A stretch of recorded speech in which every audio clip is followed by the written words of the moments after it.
अस्सलामुअलैकुम वरहमतुल्लाहि वबरकातुहू। मेरे सामीन, आपने थंबनेल के ऊपर देख लिया और पढ़ भी लिया कि सदका खैरात निकाला करें वरना ख़ुद निकल जाएगा, ख़ुद भी निकल सकता है।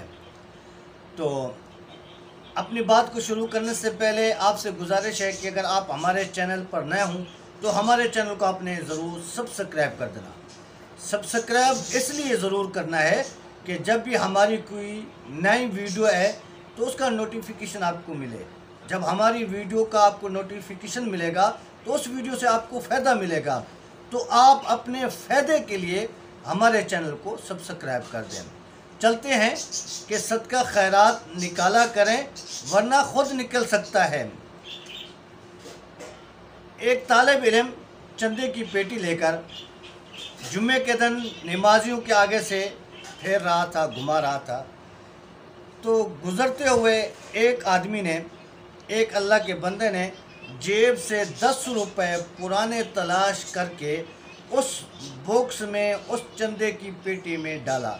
जैसे ही डाला, उसी के पीछे एक साहब बैठा हुआ था। उसने उस साहब के, आगे वाले साहब के कंधे पे हाथ रखकर उसको नोट 1000 का पकड़ा दिया। 1000 के जैसे नोट, बिल्कुल नया नोट पकड़वाया तो आगे वाले ने वो 1000 का नोट लेकर उसी चंदे वाली पेटी में डाल दिया। डालने के बाद फिर उस साहब ने पीछे मुड़कर उसकी तरफ मुस्करा कर देखने लगा तो पीछे ने मुस्करा कर कहा, भाईजान आप जेब से पैसे निकाल रहे थे, 1000 ये आपका नीचे गिर गया था तो मैंने उठाकर आपको दिया था। तो उसने समझा पीछे वाले ने दिया कि चंदे वाली पेटी में डाल। तो इसलिए अगर आप ख़ुद नहीं निकालेंगे तो सदका खैरात इस तरह फिर निकल भी सकता है। तो इसलिए हमें चाहिए, सदका खैरात करने से अपना फ़ायदा है तो सदका खैरात हमें करना चाहिए। नहीं करेंगे तो फिर ख़ुद भी निकल जाएगा।